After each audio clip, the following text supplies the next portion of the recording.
Olá, meus irmãos da igreja em Taguatinga, aqui quem fala, vocês já me conhecem, provavelmente alguns de vocês, meu nome é Edivaldo de Souza, e o Ebilásio me conferiu essa possibilidade hoje de falar com vocês, a palavra de Deus, e eu estou aqui hoje para, com muito prazer, procurar encorajar você com essa palavra maravilhosa que nós temos recebido nesses dias. Nós temos estudado a palavra de Deus por meio dos nossos dois apóstolos que estão ali à nossa frente, tem outros apóstolos também, mas tem esses dois irmãos que têm falado a palavra com mais veemência para nós. Os demais apóstolos estão ali sustentando essa palavra maravilhosa. E nessa semana nós temos uma palavra muito especial, especialíssima nesse volume do alimento diário que nós temos.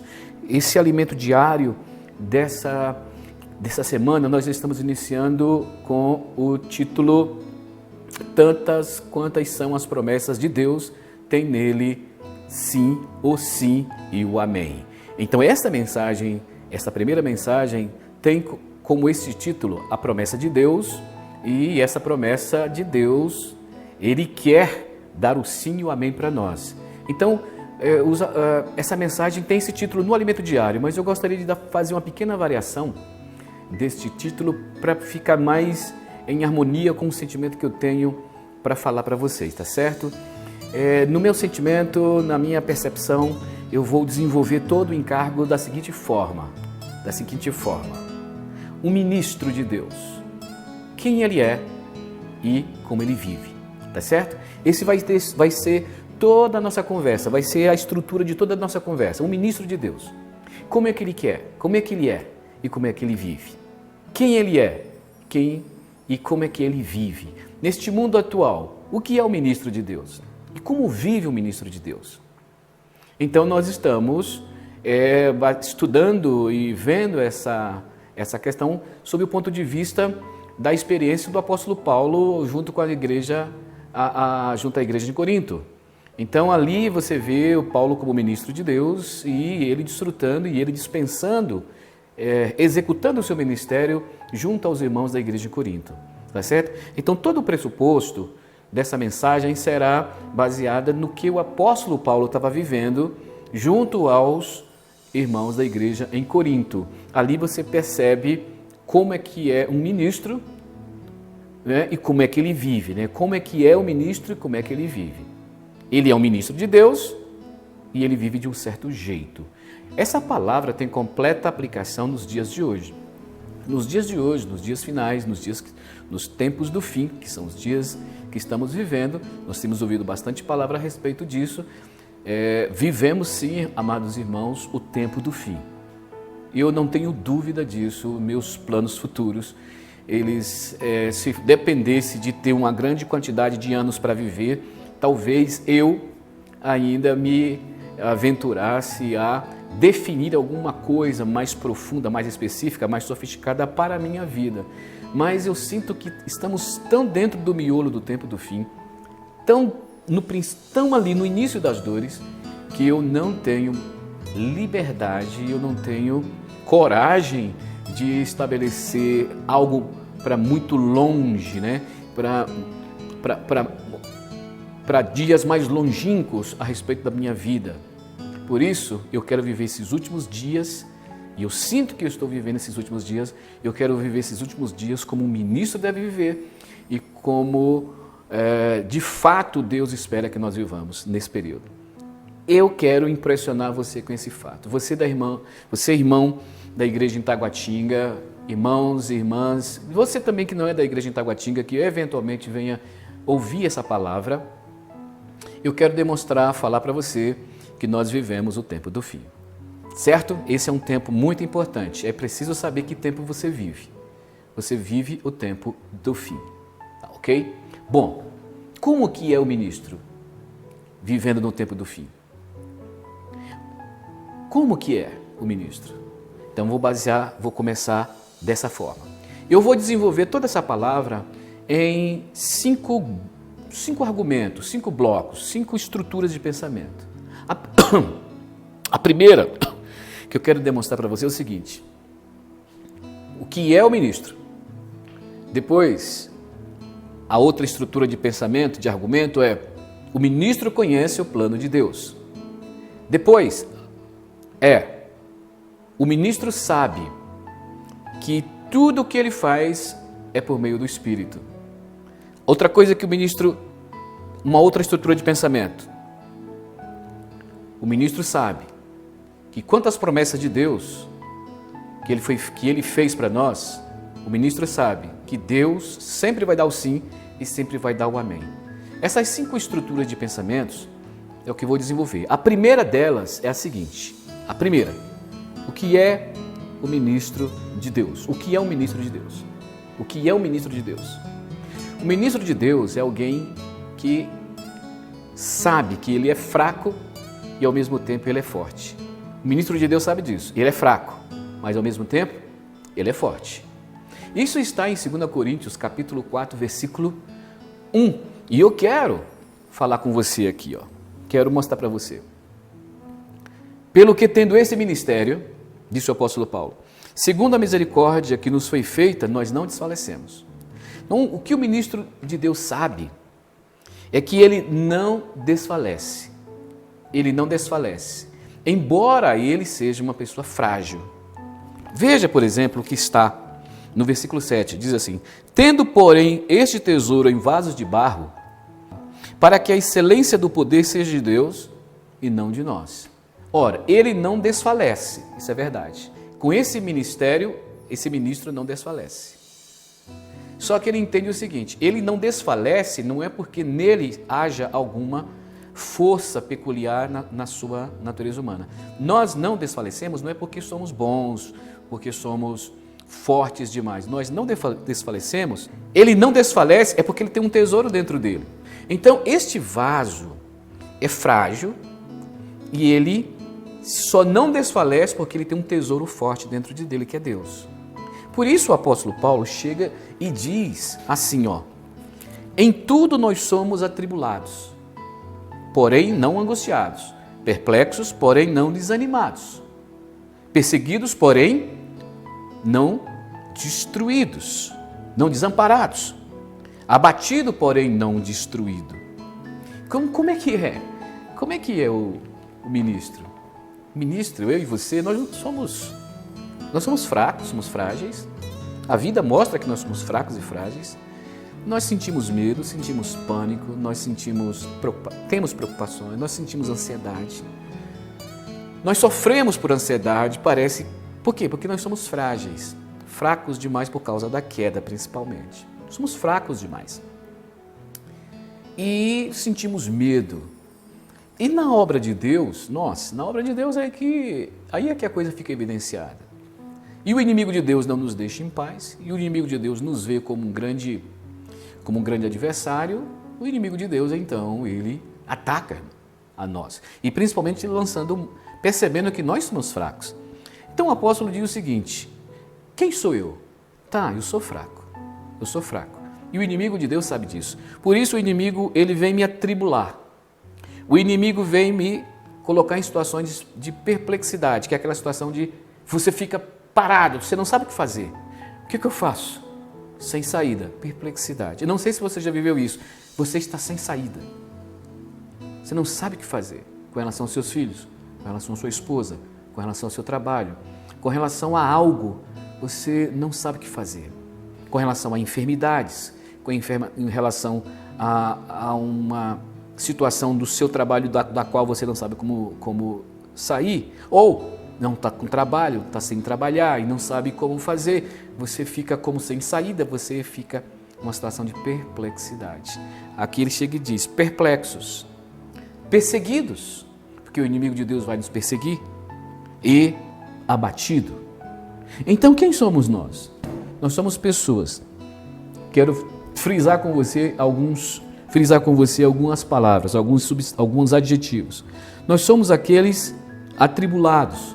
Nós somos aqueles que ficam perplexos. Nós somos aqueles que são perseguidos. Nós somos aqueles que são abatidos. Mas saiba uma coisa: como nós temos esse ministério dentro de nós, esse ministério, ou seja, este ministro é a composição de fragilidade com divindade, de fraqueza com fortaleza, eu não desfaleço. O inimigo quer desfalecer, fazer com que você desfaleça e caia. Mas você não desfalece. Por quê? Porque você tem o forte dentro de você. Por isso que é dito, atribulado, mas não angustiado. Perplexo, mas não desanimado. Perseguido, porém não desamparado. Abatido, porém não destruído. Por quê? Porque o forte dentro de nós não vai deixar você, embora atribulado, totalmente angustiado. Embora você fique perplexo, ele não vai deixar que você fique desanimado. Embora você esteja perseguido, ele não vai deixar que você fique sem amparo, desamparado. Embora você seja abatido aqui e ali, ele não vai permitir que você fique destruído. Então quem é você? Quem é você? O que o apóstolo Paulo era? Ele era um ministro de Deus. Sim, mas como é que é ser ministro de Deus? É alguém poderoso, forte, inteligente, que vence todas as coisas? Como é que é o ministro de Deus? Ele é frágil. Nós somos fracos. Estamos aqui para cuidar da igreja, cuidar dos santos do Senhor, pregar o evangelho, mas quem somos nós? Às vezes nós queremos desistir. Nós temos que continuar. Temos que continuar. Não porque você consegue continuar sozinho, mas porque você tem o ministro dentro de você. Você precisa continuar, eu preciso continuar, você precisa continuar. Quando você for abatido, quando você estiver envolvido em meio à sua fragilidade humana, quase em desespero, você precisa continuar. Você precisa continuar não porque em você existe força em si mesmo. Você precisa continuar porque Deus te deu a força, porque Ele é a força. O nosso Senhor é a força. Nós vamos lutar nos dias finais, nos dias mais terríveis de todos os 6.000 anos de história da humanidade. Nós estamos no miolo da história da humanidade.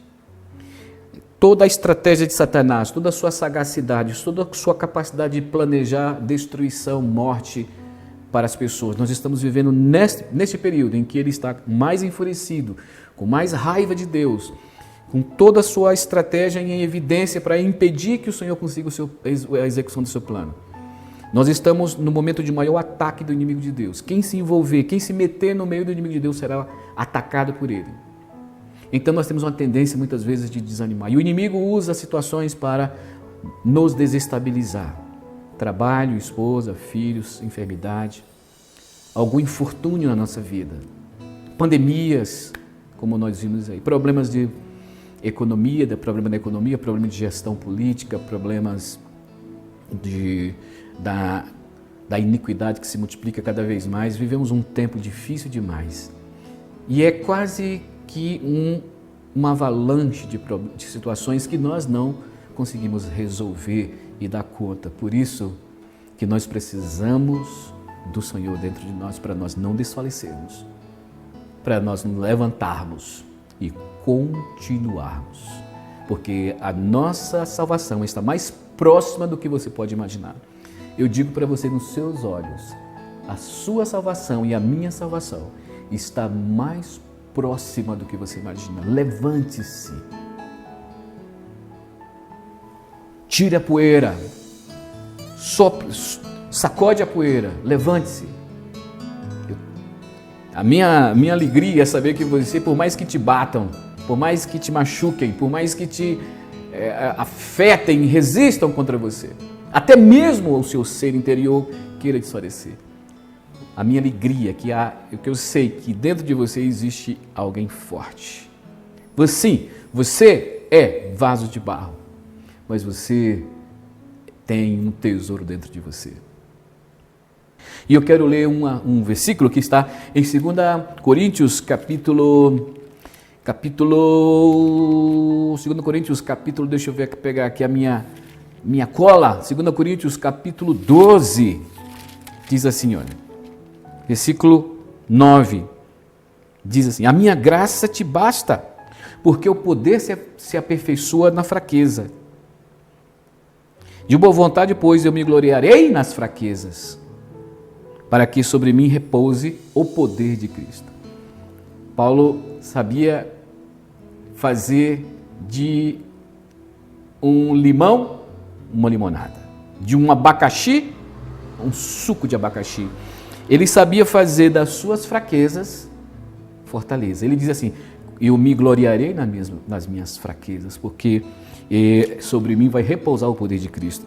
Pelo que eu sinto prazer nas fraquezas, nas injúrias, nas necessidades, nas perseguições, nas angústias, por amor de Cristo.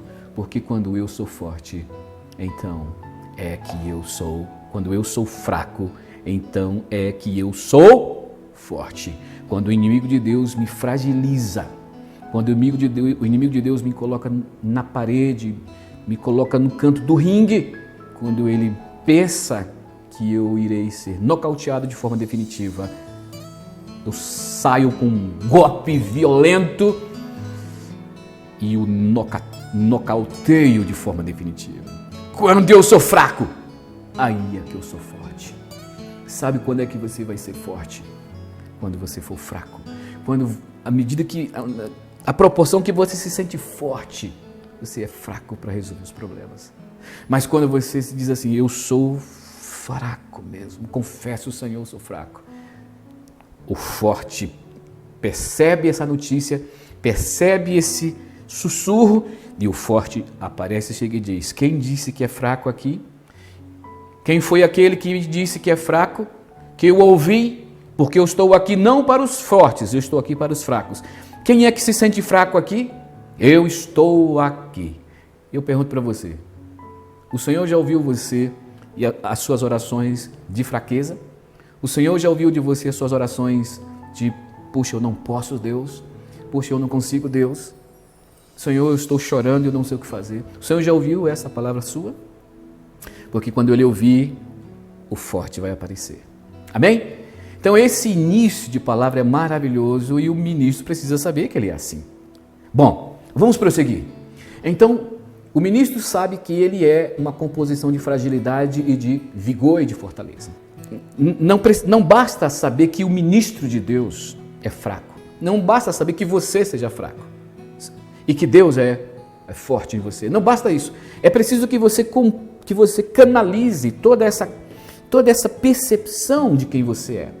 E do que está dentro de você. Você canalize toda essa percepção dentro de um plano. E é o plano de Deus, e é a vontade de Deus. E é sobre isso que eu quero agora sair desse ponto inicial para o ponto seguinte. O ministro de Deus sabe o que ele está fazendo aqui. Jovem, se você é um jovem, uma jovem, um marido, uma esposa, se você é pai, se você é mãe, se você é filho, se você é um idoso, se você é uma idosa, se você está solteiro, se você está casada, se você já perdeu o seu ente querido, se você é uma viúva, se você é um viúvo, você precisa saber qual é o plano de Deus. Qual é o plano de Deus para que você possa se encaixar dentro para que a sua vida se encaixe dentro do plano de Deus. O ministro de Deus precisa saber qual é o plano de Deus para que ele encaixe as suas experiências do dia a dia dentro do plano de Deus. E o plano de Deus, eu vou revelar agora para você, e os irmãos já têm falado bastante a respeito desse plano, mas eu quero falar de uma maneira muito simples. Mas qual é o plano de Deus? O plano de Deus está descrito em João capítulo 14, versículos de 1 a 3. Eu quero ver com você João 14, eu quero que você definitivamente saiba qual é o plano de Deus. Diz assim, não se turbe o vosso coração, crede em Deus, crede também em mim. Na casa de meu pai há muitas moradas. Se assim não fora, eu vos teria dito, pois eu vou preparar-vos lugar. E quando eu for e vos preparar lugar, eu voltarei e vos receberei para mim mesmo, para que onde eu estou estejais vós também. Então o Senhor Jesus chega e diz, na casa de meu pai há muitas moradas. Crede em Deus, crede em mim. Ora, na casa do meu pai há muitas moradas, qual o sentido disso aí? É porque o ser humano, ele foi criado para morar e repousar. Toda casa proporciona para o seu proprietário repouso e descanso, paz e tranquilidade, serenidade, vamos dizer assim, universal e celestial. Na casa do Pai há muitas moradas. Qual é a casa? Qual é a casa que proporciona que fornece uma morada? Essa casa é a casa que se chama o Pai. O Pai é a casa. E nesta casa, que é o Pai, há muitos lugares para as pessoas morarem, para as pessoas ficarem e residirem e se mesclarem a esta casa, se mudarem para esta casa. Foi o próprio apóstolo Paulo que disse que nós temos um tabernáculo, esse tabernáculo aqui, ó, nós temos uma casa. A nossa personalidade, o que nós somos, mora dentro do nosso corpo físico, mas nós gememos no nosso interior, desejando ser despidos desse corpo físico para ter um outro tabernáculo. Não um tabernáculo físico como esse aqui, que ele se decompõe dia a dia, é fraco, é frágil. Mas nós desejamos e ansiamos e gememos por uma casa celestial, que é o próprio Deus. É um tabernáculo celestial, é o lugar onde nós devemos estar, onde a nossa alma deve estar, é no próprio Deus, misturado com Deus. Quando fala estar no próprio Deus, é estar mesclado com Ele, misturado com Ele. O que eu sou, mente, vontade e emoção, onde a minha mente deve morar, onde a minha vontade deve morar, onde as minhas emoções devem morar, devem residir no único lugar que traz paz para a mente, vontade e as minhas emoções, dentro do Pai, misturado com o Pai. Então, nós estamos dentro desse corpo terrestre, desse tabernáculo terrestre, e nós temos um desejo. O desejo Paulo disse, o meu desejo é me despir desse corpo e morar com Cristo. Eu não tenho medo, Paulo dizia, eu quero morar com Cristo. É muito melhor, incomparavelmente melhor morar com Cristo, deixar o corpo. Mas por causa dos cristãos, Paulo não fez isso, porque ele diz assim, ainda é preciso morar no meu corpo para poder estar com vocês, porque senão eu deixaria esse corpo de lado e iria estar com o Senhor. Então, essa é uma percepção muito rica de qual é o plano de Deus. O plano de Deus é levar cada pessoa, cada ser humano, cada ente existencial, ente tripartido para dentro de Deus. O inimigo de Deus ofereceu para o homem uma casa. Este mundo é uma casa. E o homem fica imaginando que este corpo físico que é a sua casa definitiva. Por isso que eles tratam muito bem o corpo físico. Existe hoje a cultura da beleza e a cultura da preservação desse tabernáculo terrestre, a cultura de não querer morrer. Porque se imagina que a nossa história termina quando o nosso tabernáculo terrestre acabar. Mas, na verdade, começa uma outra história. Então, Jesus dizia isso aí, na casa do meu Pai há muitas moradas. E quando eu for e vos preparar lugar, eu voltarei. Eu voltarei para vós outros e receberei vocês mesmos dentro de mim. Receberei vocês para mim mesmo. Olha que palavra fantástica. Olha, este é o plano de Deus. Nós precisamos conhecer o plano de Deus. Pai, mãe, filho, jovem, idoso, idosa, você precisa conhecer o plano de Deus. Você precisa ser transferido dessa casa terrestre para uma casa celestial. Mas saiba de uma coisa, a sua casa celestial, esse que é o negócio legal. Onde que está a casa celestial? Haverá um dia que nós nos encontraremos com Deus. E nós definitivamente seremos transportados para dentro da nossa casa. É chamado, vocês já devem ter ouvido, da Nova Jerusalém, é o tabernáculo de Deus com os homens. Mas hoje nós já começamos o processo da mudança, de mudar este ente que é eu e você, mudar para dentro de Deus. Ele foi preparar lugar para que nós morássemos dele. Onde? Bom, como é que Jesus preparou o lugar? Ele preparou o lugar primeiro proporcionando para nós a redenção, porque existe uma dificuldade de nós entrarmos com a nossa mala para dentro de Deus. Os nossos pecados. Ninguém pode entrar na casa de Deus, que é Deus, com os nossos pecados, com a nossa mala. Então ele chega e diz o seguinte, vou preparar-vos lugar, eu vou fazer com que vocês deixem a sua malinha de lado. Na verdade não é uma mala, é uma mochila. O homem é uma mochila de pecado. Então Paulo diz o seguinte, vocês precisam deixar a mochila de pecado lá fora, porque senão vocês não entram em Deus, não conseguem em Deus. Essa é a redenção. Então ele foi para a cruz e preparou para preparar lugar. De que maneira? Primeiro, tirando a nossa mochila de pecado de nós, levando sobre ele, é a redenção. E que mais? Depois ele mesmo, essa humanidade, esse Jesus misturado com Deus, com o Espírito Santo, este Jesus se torna então um corpo incorruptível, se torna o Espírito, se torna o Consolador. E agora, não só a redenção foi dada para nós, mas agora existe o ambiente onde nós podemos estar. A casa do Pai é o Espírito, que é Jesus mesclado com a divindade, que foi colocada dentro de mim e de você. Existe um lugar agora onde a nossa alma pode repousar. Existe um lugar onde a nossa alma pode repousar. Essa é a vontade de Deus. Que você repouse nele. Aprenda a viver com ele. Isso é preciso que o ministro perceba. Bom, vamos continuar? Ok? Respire fundo. A nossa caminhada não terminou ainda. A nossa mensagem, a nossa comunhão não terminou. Bom, aí eu quero ler com você agora um trecho que está em 2 Coríntios capítulo 2. Vamos lá. 2 Coríntios capítulo 2, versículo 1. Vamos lá, 2 Coríntios 2, 1. 2 Coríntios capítulo 2, versículo 1. Eu quero dizer uma outra coisa. Eu vou usar esse trecho, e aqui mora o miolo da nossa comunhão. Eu vou usar esse trecho para dizer para você o seguinte, que o ministro de Deus, ele conhece as promessas de Deus, que é a vontade de Deus. Ele conhece essas promessas. E tudo que está relacionado com essas promessas, o ministro de Deus, ele está pronto para executá-la. Assim como Deus está pronto para executar a sua promessa. Tantas quantas forem as promessas de Deus, terá nele o sim e o amém. Então, o ministro de Deus sabe como é que funciona Deus. O ministro de Deus sabe como é que funciona as promessas de Deus. O ministro de Deus sabe disso. Deus tem promessa? Tem.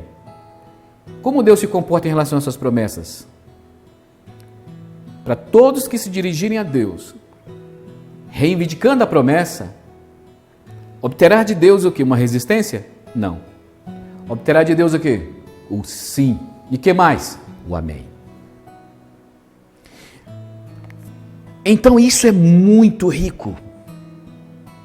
É muito rico.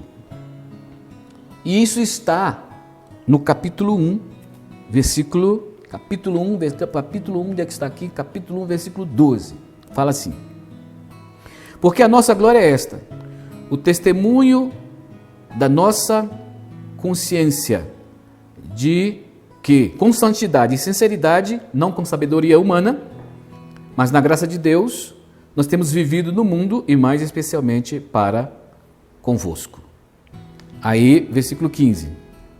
Com essa confiança eu resolvi ir primeiro encontrar-me convosco, para que tivesses um segundo benefício. E por vosso intermédio, passar para a Macedônia, e da Macedônia voltar para encontrar-me novamente convosco e ser encaminhado por vós para a Judéia. Ora, eu determinando isto, Paulo falando para eles, eu determinei isto. Terei eu, porventura, agido com leviandade? Ou, ao deliberar assim, acaso eu delibero segundo a carne, de sorte que há em mim simultaneamente o sim e o não? Ora, antes, como Deus é fiel, a nossa palavra para convosco não é sim nem não.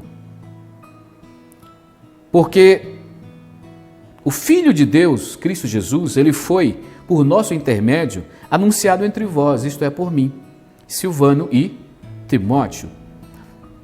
E não foi sim e não, que isso foi feito. Não foi dessa forma, sim e não, com indefinição. Mas sempre nele, Jesus, houve o sim. Jesus foi até vocês por mim, por Silvano e por Timóteo. E eu posso testemunhar para vocês que nunca houve sim e não em Jesus. Sempre houve nele o sim de ir até vocês. Porque tantas quantas são as promessas de Deus, tantas tem nele o sim. porquanto também por ele é o amém, para a glória de Deus, por nosso intermédio. O que esse trecho quer falar? Paulo estava dizendo o seguinte: vocês estão reclamando, vocês estavam dizendo que eu sou uma pessoa inconstante. Sou uma pessoa inconstante. Mas na verdade eu não sou inconstante. Eu não tenho o sim e depois eu tenho o não. Eu sou como Deus. Deus sempre tem o sim. Tantas quantas são as promessas de Deus, sempre haverá nele o sim. Sempre haverá nele o amém. Ora, eu também sou assim. Eu não sou inconstante, eu não sou natural para dizer algo e depois dizer diferente, dizer não.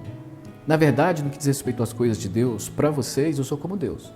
Como é que Deus é? E a propósito, eu quero trabalhar com você essa questão. Como é que Deus é? Paulo diz isso para eles. Eu sou como Deus no que diz respeito a vocês. Deus, no que diz respeito a todos nós, Ele tem promessas. Tantas quantas forem as promessas, terá o sim e o amém de Deus. No meu caso, tantas quantas forem as orientações de Deus para mim, eu direi sim. Eu sempre direi sim para Deus. Mesmo quando Ele disser em dado momento, Paulo vai para determinado lugar. Sim. Paulo, não quero que você vá mais para determinado lugar. Sim.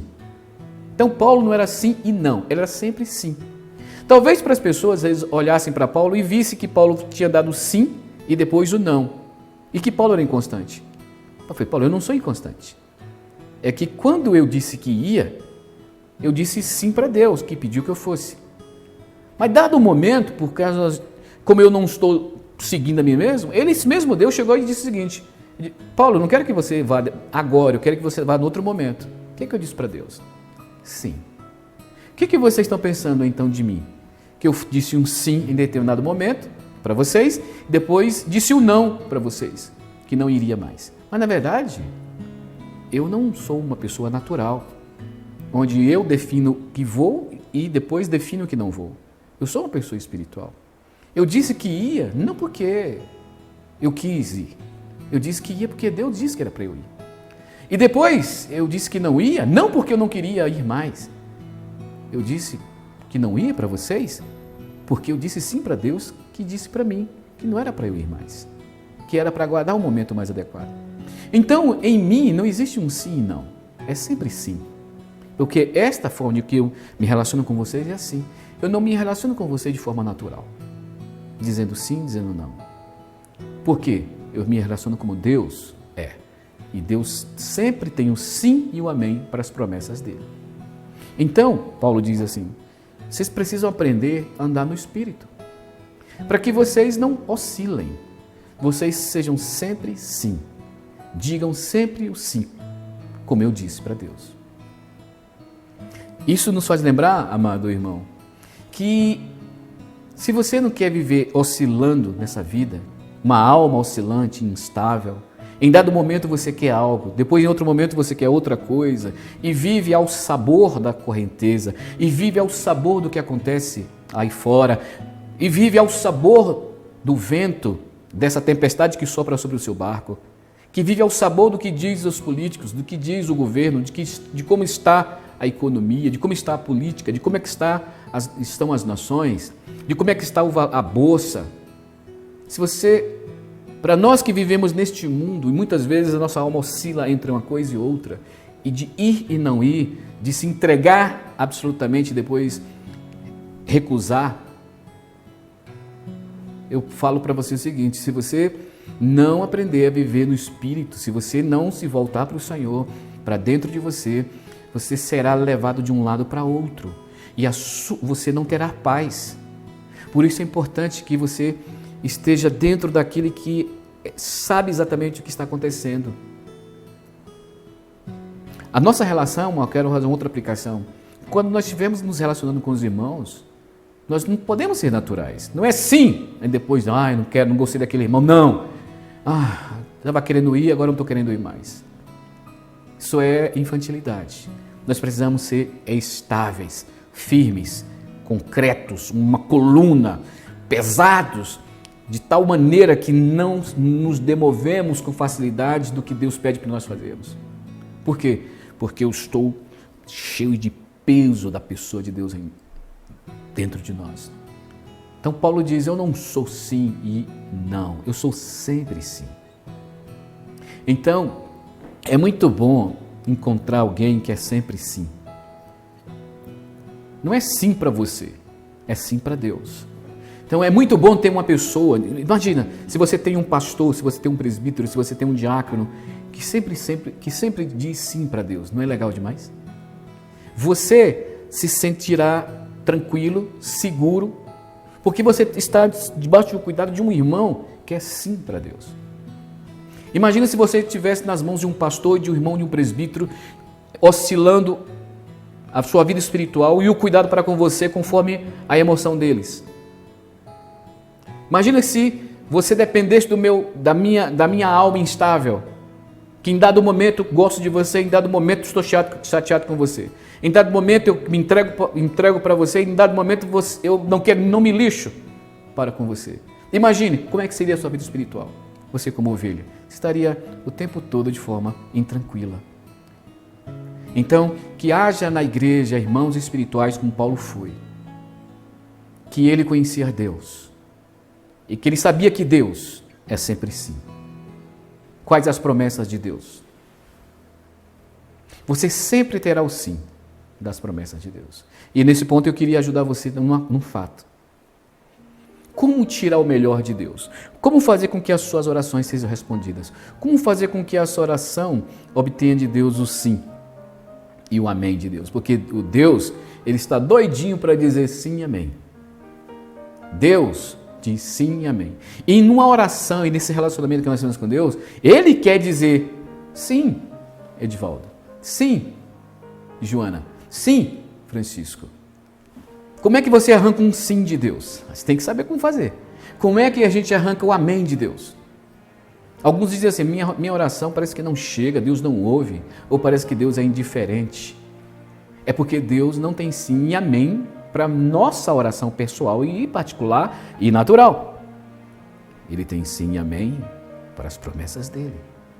O sim e o amém é para aquilo que ele quer fazer. Então, se nós vamos até ele com a agenda dele e colocamos diante dele a agenda dele, certamente ele vai dizer o seguinte: está aí alguém que se preocupa com a minha agenda e eu estou procurando por séculos e por séculos a fio alguém que desenvolva e execute a minha agenda, porque estarei eu aqui para dizer sim e amém, e eu vou mover nações, vou mover pessoas, vou mover circunstâncias, vou mover os céus e a terra para executar a minha vontade. Então, quando alguém orar nesse sentido, evidentemente eu vou dizer sim e amém para ela. Na verdade, essa pessoa me terá, eu serei um Deus de sim, eu serei um Deus de amém. Isso é no que diz respeito à nossa oração. Então, estou fazendo uma aplicação com relação à nossa oração. Como ter orações eficazes? Como ter orações que movem o coração de Deus? Como ter oração que faz com que Deus diga assim, sim, evidentemente. Como ter oração que faz com que Deus diga assim, amém, evidentemente, amém. Quando você estiver orando e quiser obter o amém de Deus, você sempre vai obter o amém de Deus e o sim de Deus quando você estiver lançando mão das promessas de Deus. As promessas de Deus. Então é preciso conhecer a palavra de Deus e as promessas de Deus para que você possa trabalhar segundo essas promessas de Deus. Qual é a promessa de Deus? A promessa de Deus para nós é preparar um lugar para nós. A promessa de Deus para nós, para os filhos, para o seu esposo, sua esposa, para os seus colegas, amigos de trabalho, é preparar uma casa para eles também. Essa é a promessa de Deus. Você tem que jogar em cima dessa promessa. Você tem que orar em cima dessa promessa. Você tem que juntar os irmãos de sua família em cima dessa promessa. Deus quer levar quer trazer isso para você. Se você orar em cima disso aqui, a promessa de Deus será executada na vida, na vida dos seus colegas, dos seus filhos, da sua esposa, do seu esposo. E na vida da sua igreja, se você usar as promessas de Deus. É por isso que muitas orações não chegam lá. Não é que não chegam lá. é que não estão de acordo com a promessa de Deus. Então, é preciso que você esteja de acordo com a promessa de Deus, a sua igreja esteja de acordo com a promessa de Deus, todo o seu grupo familiar esteja de acordo com a promessa de Deus, porque aí vocês não desfalecerão, e vocês obterão sucesso, e vocês moverão o coração de Deus. Vocês moverão o coração de Deus. Terão de Deus sempre o sim e o amém. Uma igreja que move sim, sim, sim. Está falando e Deus sim, sim, sim, sim, sim, amém, amém, amém, amém, amém. Tudo que você pedir, amém e sim. Agora, evidentemente, eu quero te dizer uma coisa. Não significa que Deus vai dizer sim e amém imediatamente. Pode demorar. Pode demorar porque o momento de responder, as circunstâncias das respostas de Deus é Ele que define. Então, quando a nossa oração não está sendo respondida, ou, são dois motivos. Primeiro, ou essas nossas orações, Deus já disse não a elas, porque não foram feitas segundo a promessa de Deus, ou essa oração é feita segundo a promessa de Deus, mas o tempo da resposta de Deus é Ele que define. Então, se você está lançando mão da promessa de Deus, daquilo que Ele queria para você, para a sua igreja, para os seus familiares, paz, alegria, justiça, tranquilidade, prosperidade espiritual, crescimento. Se você está orando em cima disso e ainda não aconteceu, é porque não é o tempo.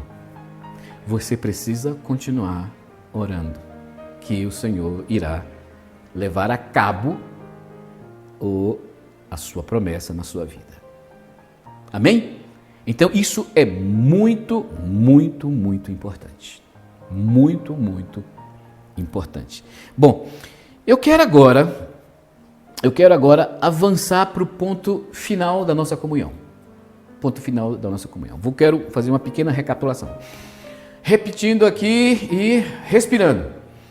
Respirando, porque essa palavra aqui não é fácil de ser digerida e, claro, também é um momento online aqui, não é fácil prender sua atenção e você manter a sua atenção nas minhas palavras o tempo todo. Então, vamos lá. Senhor Jesus, vamos respirando. Senhor Jesus, Senhor Jesus, Senhor Jesus, eu te amo demais porque eu sou um vaso, Senhor. Sou fraco, mas eu tenho algo forte dentro de mim. Ponto número 1. Aí você viu, Senhor Jesus, obrigado porque eu estou aqui para executar o teu plano. E eu sei do teu plano. E o teu plano é fazer com que eu repouse a minha personalidade, a minha pessoa dentro de ti como casa. Você é o meu lugar de repouso, Senhor. E o Senhor me preparou um lugar. Quando o Senhor foi à cruz, preparou redenção para mim. Tirou o obstáculo. Quando o Senhor morreu e ressuscitou e se tornou no Espírito, você preparou a casa e abriu a porta para que eu entrasse na casa. E na minha regeneração, eu entrei em ti, Senhor. Estou em casa. Você está em casa. E depois você percebeu que este Deus é sim e amém. Que aquilo que Paulo fez com os coríntios não foi resultado de uma roubo natural. Que a sua vida espiritual, que a sua vida da igreja não seja resultado de uma alma que está dizendo sim, de uma alma não ligada a Deus, que está dizendo sim porque ficou emotivamente chocado, tocado, e de repente não está mais tocado e diz não. Não. Essa oscilação espiritual é porque o sentimento de prosseguir com Deus é um sentimento natural ainda. É preciso estar conectado com Deus para que você tenha sempre o sim. Sempre que Deus disser algo para você, você diga sim também. Sim, Senhor, você é um Deus fiel. Paulo foi um Deus fiel. Foi alguém fiel. E eu quero ser fiel também aos meus filhos, ao meu esposo, à igreja. Quero ser fiel, Senhor, aos planos ou, vamos dizer assim, às missões que você me entregar. Eu quero sempre dizer sim. Você me dizer que é para ir para tal lugar e eu digo sim, Deus. A ofertar, sim, Deus. 300, sim, Deus. 200, sim, Deus. 1 milhão, sim, Deus. Seu tempo, sim, Deus. Cuidado com seus filhos, sim, Deus. Falar tal palavra para o seu filho? Sim, Deus. Se arrepender? Sim, Deus. Perdoar alguém? Sim, Deus. Fique? Sim, Deus. Vá? Sim, Deus. Sempre o sim para Deus. Prega o evangelho? Sim, Deus. Ame o seu esposo? Sim, Deus. Ame os seus filhos? Sim, Deus. Sempre sim, independentemente da circunstância. Favoráveis e muitas vezes desfavoráveis, sempre o sim, porque não depende de você, depende de Deus. Por isso que Paulo chegou e disse: eu não estive com vocês baseado em mim mesmo. Minha vinculação com vocês, aí eu quero fechar agora. A minha vinculação com vocês. 2 Coríntios capítulo 21, 21, diz assim: aquele que nos confirma convosco em Cristo, aquele que nos confirma convosco em Cristo e nos ungiu é Deus. E Ele também nos selou e nos deu o penhor do Espírito em nosso coração. Então Paulo diz o seguinte, olha, aquele que nos confirma convosco em Cristo e nos ungiu é Deus. Então Paulo está dizendo, eu estou vinculado a vocês, estou confirmado a vocês, uma outra tradução de confirmar é vinculado. Aquele que me vincula a vocês em Cristo e que me ungiu por causa disso é Deus. Eu não estou vinculado a vocês, coríntios, embora vocês sejam problemáticos. Não estou vinculado a vocês porque vocês são bons demais. Não, estou vinculado a vocês porque eu tenho uma responsabilidade com vocês. Quem me vinculou a vocês foi Cristo. E eu fui ungido para isso, para estar com vocês. Eu só estou vinculado a vocês porque Cristo está nessa história e eu fui ungido para estar vinculado a vocês. Isso quer dizer o seguinte, irmãos, que a unidade, que é o vínculo, esta unidade não procede de natureza humana. O apóstolo Paulo tinha tudo para deixar os coríntios de lado. Porque se há alguém ali que foi rejeitado pelos coríntios, foi Paulo. Então Paulo chega e diz assim, olha, eu estou vinculado a vocês, não é porque vocês podem dar alguma coisa para mim ou porque vocês são bons demais. Pelo contrário, vocês me rejeitam, vocês me repudiam, vocês zombam de mim, vocês não me querem e querem tantas outras pessoas não me querem. E vocês estão cheios de problemas, todas as palavras que eu orientei a vocês não levaram em conta. Vocês se misturou com a sociedade coríntia. Vocês se tornaram divisivos, vocês se tornaram impuros, se tornaram hipócritas, vocês se tornaram também conflituosos, vocês se tornaram pessoas que comem da mesa dos demônios, que vocês estão sempre brigando entre vocês. Se dependesse de mim, não estaria com vocês. Vocês negaram a palavra que eu falei para vocês. Então, Paulo está dizendo, aquele que me vincula a vocês não são vocês. Quem me vincula a vocês é Cristo. E eu fui ungido por isso, para isso. Então, esta minha unção, esse Espírito de Deus que está dentro de mim, é que me vincula a você. Isso significa, amado irmão, uma palavra muito rica. Você não está vinculado à sua esposa meramente pelo que ela pode oferecer de bom para você. Você não está vinculado aos seus filhos, você não está unido aos seus filhos pelo que eles são de bons para você. Você não está vinculado à igreja, aos irmãos, pelo que aquilo é de bom para você. Você está vinculado porque você tem uma visão maior. E você está vinculado porque você pode estar vinculado, tem força para estar vinculado pelo Espírito que está dentro de você. Então, eu posso estar com os irmãos, eu posso estar vinculado com os irmãos, eu posso estar vinculado com os irmãos responsáveis. Os irmãos podem estar juntos entre si, eles não precisam estar brigando e divisivos e cada um para um canto. Então, os divórcios entre homem e mulher, a briga entre irmãos e irmãs, a briga entre irmãos de serviço, a briga entre presbíteros, a briga entre obreiros, as brigas, as dissensões ou o afastamento, isso aí pode ser vencido pelo quê? Pelo fato de eu estar vivendo, de ter recebido o Espírito dentro de mim, que trabalha a unidade, que trabalha melhores percepções, que trabalha uma esperança maior de que todas as coisas ficarão bem no futuro. Paulo estava vinculado aos cristãos em Coríntios por causa de Cristo. Ele foi ungido para isso aí. A unção que ele recebeu, este Deus que ele recebeu, que junta as coisas, que junta os contrários, que junta os diferentes, né? Que junta e proporciona a capacidade para cada um deles de entender que o outro tem importância, que ele é importante, mas que os outros têm importância também. E que se muitas vezes ele machuca alguém, ele entende que ele recebeu o Espírito dentro de si para ajudá-lo a pedir perdão à outra pessoa e continuar vinculado com ela. E no relacionamento conjugal é a mesma coisa também. O vínculo não é um vínculo natural como os muitos casamentos iniciaram e terminaram porque os vínculos foram naturais. Aquele que vincula, nos vincula aos irmãos, aos nossos esposos, aos nossos filhos e ao próprio Deus, é Cristo, é o Espírito. Ele nos ungiu para isso. É isso aí. Era o que eu tinha para você hoje, você da igreja em Taguatinga. Ok, irmão? Que Deus possa te abençoar. Meu nome é Edivaldo de Souza, tá certo? Eu quero só dizer para você que já o meu canal no YouTube vai ser inaugurado e aí lá eu vou até assumir o nome artístico Ed de Souza. Ed de Souza, para quê? Para fazer com que essa palavra ela chegue ao maior número de pessoas, tá certo? Irmão da igreja em Taguatinga e qualquer alguém que esteja me ouvindo. Deus te ama e Deus quer dizer sim e amém para você. Deus tem promessas para você, tem promessas para o seu casamento, promessas para os seus filhos,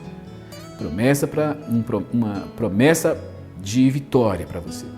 Deus quer te levar para dentro da casa dele, que é ele mesmo.